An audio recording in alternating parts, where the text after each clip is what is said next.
गुरुदेवो महेश्वरः गुरु साक्षात् परं ब्रह्म तस्मै श्री गुरुवे नमः।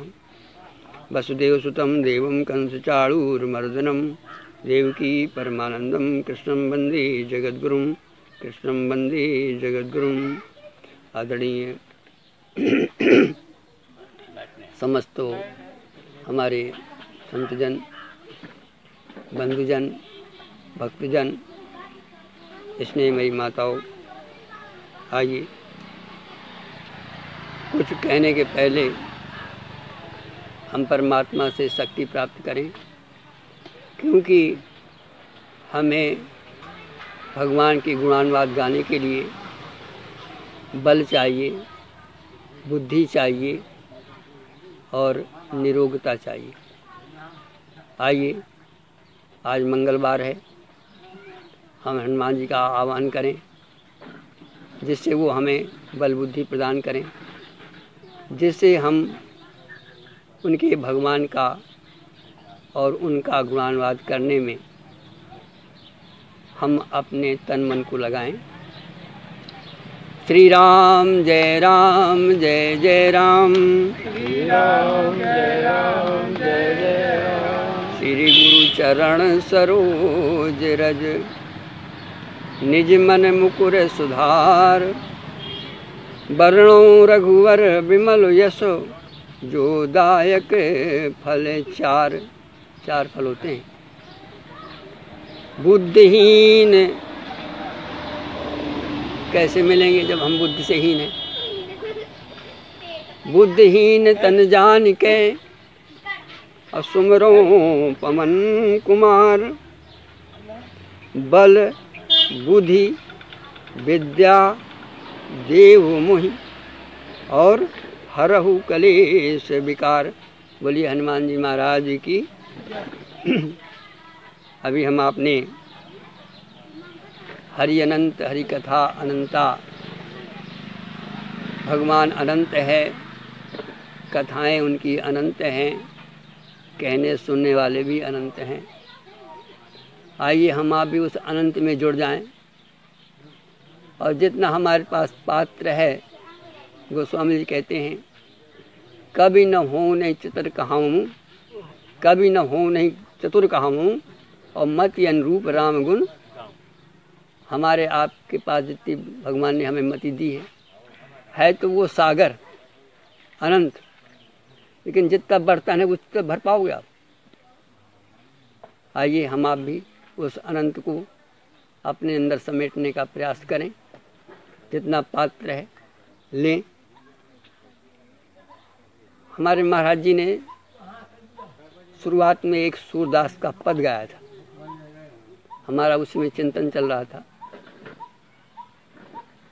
क्या था पद? प्रभु मेरे अवगुण चित्त न धरो।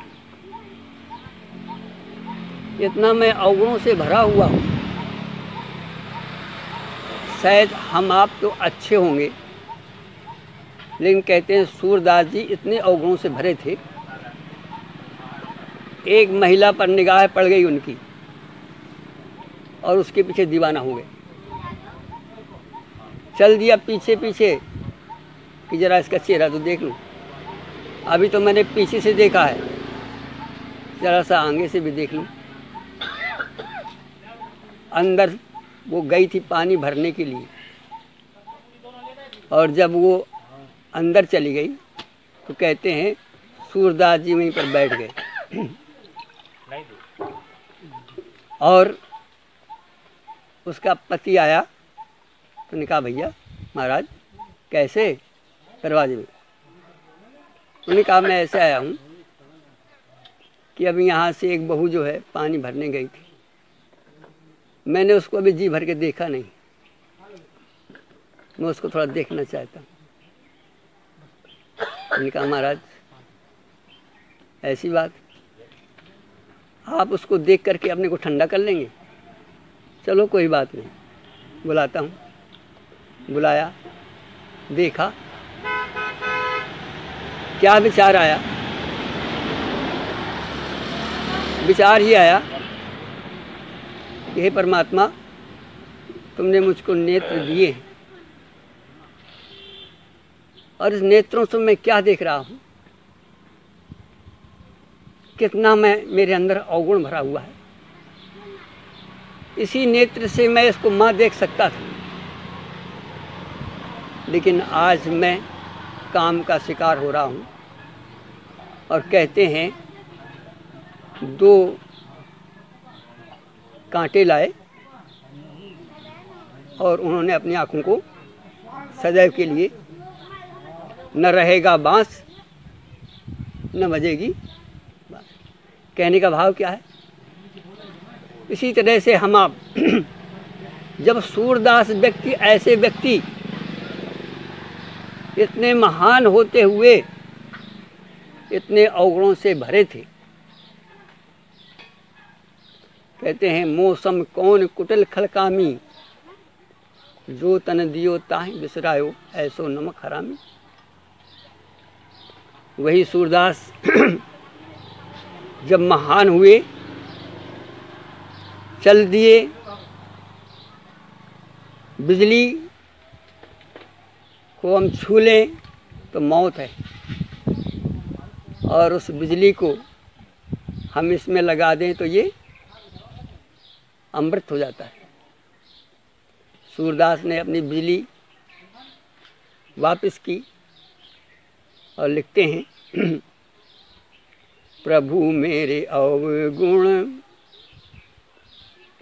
प्रभु मेरे अवगुण चित्त ना धरो। आप लोग भी गाइए, थोड़ा सा आनंद आएगा, क्योंकि यही एक दर है जहाँ हम प्रार्थना कर सकते हैं। प्रभु मेरे अवगुण चित्त ना धरो, प्रभु मेरे अवगुण। क्यों कि समदर्शी है नाम तिहारो, समदर्शी है नाम तिहारो, सोई पारी करो, सोई पारी करो। प्रभु मेरे अवगुण चित्त ना धरो। प्रभु मेरे अवगुण चित्त ना। कैसे? एक लोहा पूजा मेरा जत, और एक घर बधी के धरो, एक घर बधी के धरो। लोहा वही है, एक बाण, एक लोहा का भगवान बनाते हैं हम, लोहे के पूजते हैं, और एक लोहा बाण में लगाते हैं और वो जाकर के बेच देता है। लोहा एक ही है, लेकिन जिस समय पारस के पास जाता है वो ये नहीं देखता कि इसने बाण में है या भगवान की मूर्ति। दोनों को वो सोना।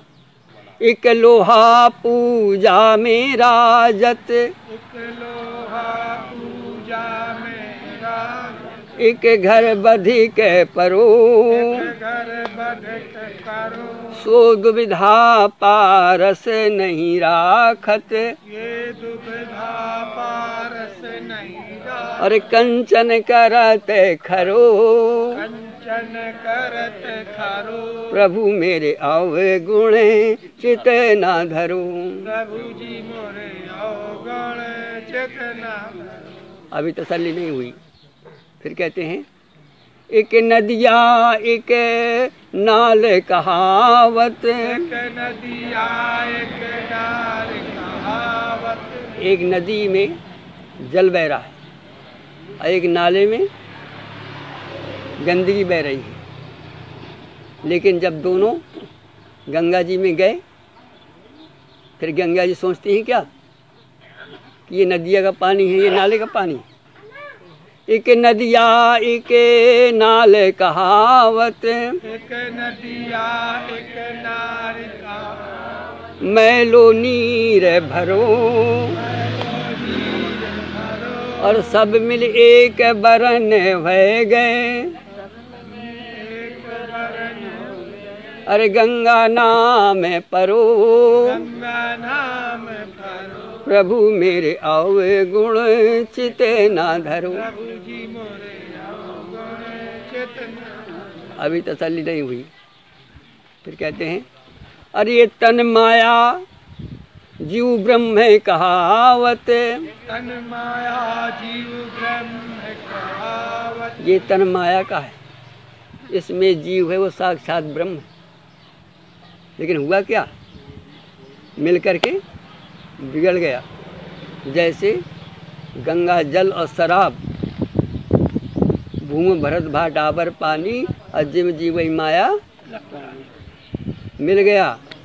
तन माया जीव ब्रह्म है कहावत। तन माया जीव ब्रह्म कहावत। सूर सुमिल बिगरो, सूर सुमिल बिगरो, कि इनको निराधार कीजिए। इनको निराधार कीजिए। ये निराधार कीजिए अर्थात ऐसा ही है कि जैसे गंगा नाला और नदी गंगा जी में जाकर के एक हो जाते हैं, जैसे लोहा एक बधिक वाला और एक पूजा वाला मिलकर पारस सोना हो जाता है, ऐसे ही ये तन और जीव मिल गए हैं प्रभु जी। अब इसको शुद्ध तुम ही कर सकते हो। प्रभु मेरे अवगुणों चित ना धरो। प्रभु जी मोरे अवगुण। क्यों? इसलिए कि समदर्शी है, न किसी को देखता है बुरा न किसी को देखता है भला, जो भी वहाँ पहुँच जाता है पवित्र। ये भगवान का प्रण है। क्या प्रण है? कहते हैं कोट विप्र बदला के जाओ, कैसा भी गंदा नाला हो, करोड़ों उसमें मल भरा हो और जा कर के गंगा जी में छू जाए तो बताओ फिर गंगा जी कहेंगे क्या कि तू गंदा है? तो सूरदास जी कहते हैं प्रभु बस मैं ऐसे ही हूँ, लेकिन तुम्हारा नाम कैसा है? समदर्शी है नाम तिहारो, समदर्शी है नाम त्याग। सोई पारी करो। सोई पार। तन माया जीव ब्रह्म कहावत। माया जीव ब्रह्म कहावत। सूर सुमिल बिगरो, सूर सुमिल बिगरो, कि इनको निराधार कीजिए। इनको निराधार कीजिए। या तो कह दीजिए कि सत है या गलत है। यदि सत है तो मैं आ गया हूँ, कितना भी अवगुणों से भरा हूँ लेकिन मैं आ गया हूँ। कि इनको निराधार कीजिए, इनको निराधार कीजिए। कि प्रण जाते टरो। की प्रजात करो। प्रभु मेरे अवगुण चित ना धरो। प्रभु जी मोरे अवगुण चित न धरो। बंधुओं आइए अब इस प्रसंग को थोड़ा सा मानस से छुए।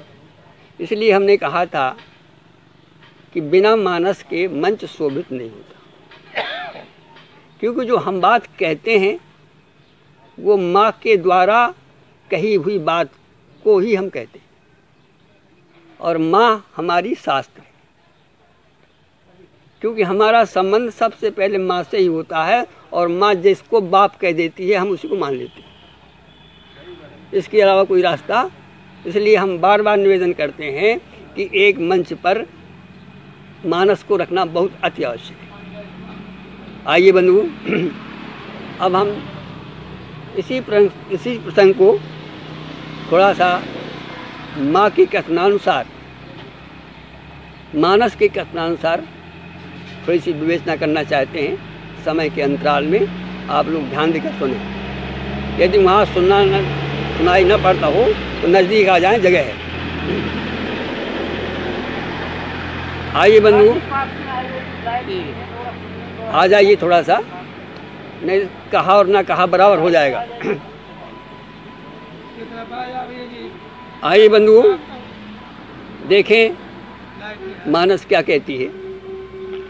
मानस कहती है, आप सब लोगों ने चौपाई सुनी होगी, बड़े भाग्य मानुष तन पावा। कोई ऐसा व्यक्ति है जिसने नहीं सुना हो? सबने सुना है और हर मंच पर कही जाती है। मतलब क्या है? मनुष्य तन पाया गया है। हम जा रहे थे रास्ते में, हमको ये घड़ी मिली, हमने पाई। घड़ी भले ही हमारे हाथ में है, लेकिन हमसे अलग है कि नहीं, ये बताओ।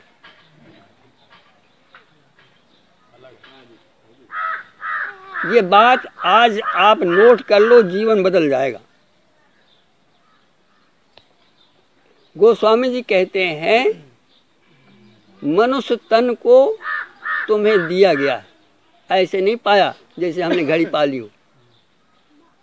कैसे मिला है? काबाहू के करी करुणा नर देही। करुणा करके हमको ये घड़ी दी। एक बात।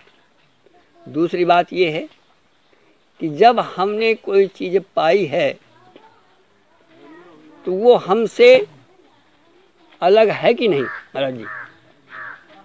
कितनों भी हम इसको, पत्नी हमने पाई है, लेकिन कितनी पाई हो, कितने भी हम साथ रहें, कितनी भी अर्धांगिनी कहें, लेकिन वो हमसे अलग रहेगी कि नहीं रहेगी? कब तक आप साथ में लपेटे रहोगे? लेटन जाओगे तो साथ जाओगे क्या? सोओगे तो साथ सोओगे क्या? हमारी है, हम साथ में रखते हैं, लेकिन कभी न कभी तो छोड़ना ही पड़ेगा। इसी तरह से ये हमें तन, ध्यान दो लो, बहुत संक्षेप में बात करेंगे क्योंकि समय इनकार कर रहा है। कहना तो आज बहुत कुछ था, हमें ऐसा लगता था कि आज बहुत अच्छा होगा, लेकिन क्योंकि समय हो गया, मैं भी काम नहीं कर रहा।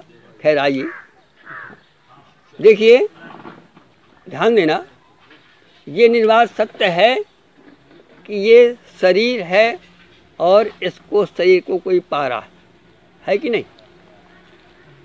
क्योंकि हमारी माँ कहती है, हम बार बार इशारा करते हैं, ये हम नहीं कहते, ये साक्षात भगवान की वाणी है और गोस्वामी जी तो माध्यम हैं। एक बार रघुनाथ बुलाए, वहाँ की चर्चा है ये राम गीता की। भगवान कहते हैं भैया सुन लो जरा, बड़े भाग्यो मानुष तन पावा। कहने का मतलब क्या है हमारा? हमारा मतलब ये है कि एक शरीर है और एक इसमें पाने वाला है कि नहीं? होगा कि नहीं, ये बताओ भाई। इस बात को मानते हो कि नहीं मानते आप? हमने मैक पाया तो मैक और हम दो हो गए कि ना हो गए? अब वो कितनों भी हम लिए रहें, लेकिन वो हमसे अलग। इसी तरह से ये शरीर, हम कितनों भी इसमें लपटे रहें, चिपकाए रहें, लेकिन वस्तु है अलग, होगी महाराज जी। और प्रमाण देख लो, जब मौत आएगी तब तो अलग होगी। तो जब मौत आएगी, जब अलग होगी, तो अभी क्यों नहीं अलग है? और क्या ये आप एहसास करते हैं कि ये तन है, ये मैं हूँ? नहीं करते। बस यही सबसे बड़ी भूल है और इसी को हमें करना है। और यदि हमने ये कर लिया कि ये तन है और इसको पाने वाला मैं कोई और हूँ, तो जीवन बदल जाएगा। चौपाई की अर्धाली ही बहुत है। अब आइए देखें कि कैसे हम इससे चिपके हुए हैं। सूरदास जी कहते हैं, हमने इसीलिए सूरदास का पद दिया था कि तन माया अजीव ब्रह्म कहावत, सूर सो मिल बिगरू मिल गए, जड़ चेत नहीं ग्रंथि अब ये छूट नहीं पा रही, जीवन जा रहा है। कैसे कैसे हम आप इसको लिपटाए हुए हैं, ज़रा ध्यान दो, और कैसे अलग होंगे, बस ये विषय है आज का। एक व्यक्ति एक बार 2000 रुपए का चश्मा लाया, नया चश्मा था, लगा करके मेज में बैठ करके अखबार पढ़ रहे हैं, खोल सामने रखा हुआ है, पढ़ने में लीन हो गए। और जब बंद करने का समय आया तो देखा चश्मा का खोल तो रखा था लेकिन चश्मा नदारद। अब परेशान हो गए कि मैं आज तो 2000 रुपए का चश्मा लाया और गया तो कहाँ गया। बेचारे चिंता में पड़े, सब जगह देखा, चश्मा नहीं मिला। चले आए घर, चिंतित थे। श्रीमती जी रोटी बना रही थी, कहने लगी, पप्पू की अम्मा, आज मैं एक नया चश्मा लाया था, 2000 रुपये कीमत थी, पता नहीं कहाँ खो गया। तो उन्होंने कहा मैं किचन में हूँ, आप जहाँ जहाँ गए थे, जहाँ जहाँ आपने फाइलें रखी हैं, वहाँ देखिए, वहीं होगा कहीं। बेचारे परेशान हो गए, चश्मा नहीं मिला और रात में सो गए। जब सो गए, सवेरे बाथरूम लगी, लेटिन हुआ है, अब पानी हाथ में लिया और मुंह धोया, और जैसे ही मुंह धोया वैसे चश्मा उनके हाथ में। उन्होंने कहा, पप्पू की अम्मा, तुम भी मुझसे मजाक करती हो? अरे कोई और होता तो ठीक था, लेकिन तुम ये देखती हो कि मेरे आँख में चश्मा है और तुम कहती हो ढूंढो चश्मा। तो उन्होंने कहा, सज्जन पद्देव, जब तुम्हारी आँख में चश्मा और तुम्हें पता नहीं है, तुम इससे ज़्यादा कौन होगा? कहने का मतलब क्या था? कहने का मतलब ये था कि वो चश्मा और आँख वो एक हो गए थे, भूल गए, इतना तल्लीन हो गए।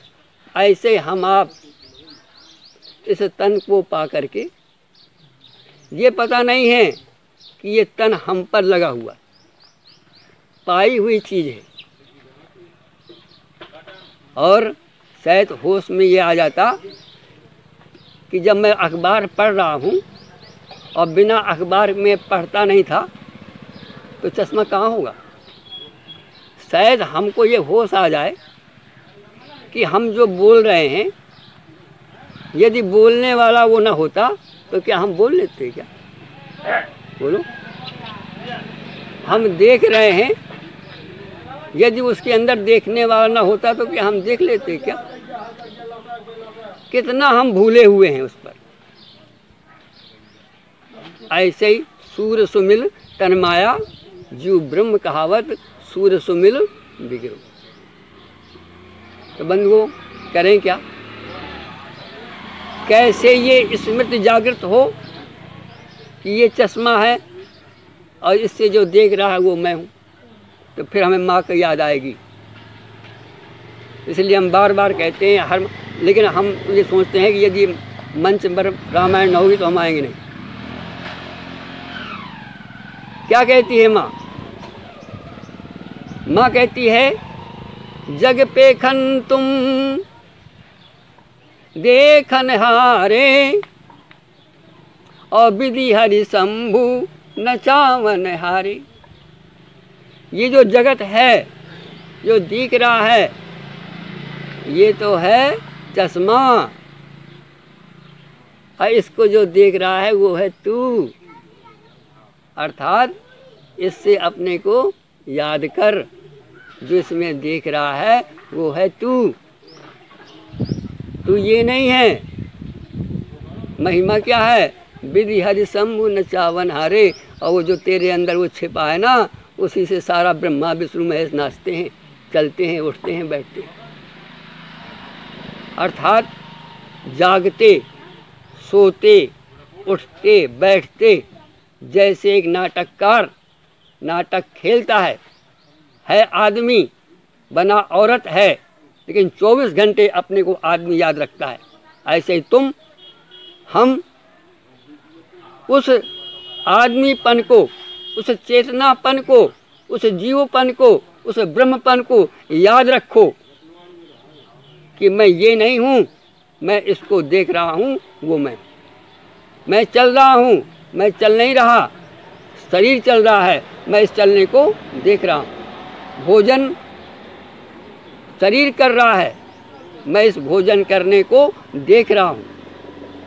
मन में विकार आ रहा है, मैं मन नहीं हूँ, जो विकार आ रहा है उसको देखने वाला मैं।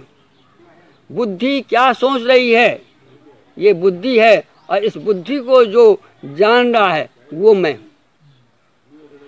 जो सो रहा है वो मैं नहीं, जो सोने को जानता है वो मैं। मेरे अंदर बुरे विचार आ रहे हैं, ये मैं नहीं, इस विचार को जानने वाला मैं। अर्थात वो जो हमारे आपके अंदर साक्षी बैठा हुआ है, रात दिन जैसे कलाकार अपने आदमीपन को नहीं भूलता, माँ कहती है बेटा ऐसे ही उस अपनेपन को न भूलना, और इतनी याद करना कि सोते, जागते, उठते, बैठते, चलते, सुनते, खाते, पीते, सोते, सब समय उसको देखते रहना, देखना और ध्यान में मस्त हो जाना। तो एक दिन तुम अलग हो जाओगे और ये अलग हो जाएगा। बोलो वृंदावन बिहारी लाल की। श्री कृष्ण गोविंद हरे मुरारे, हे नाथ नारायण वासुदेवा।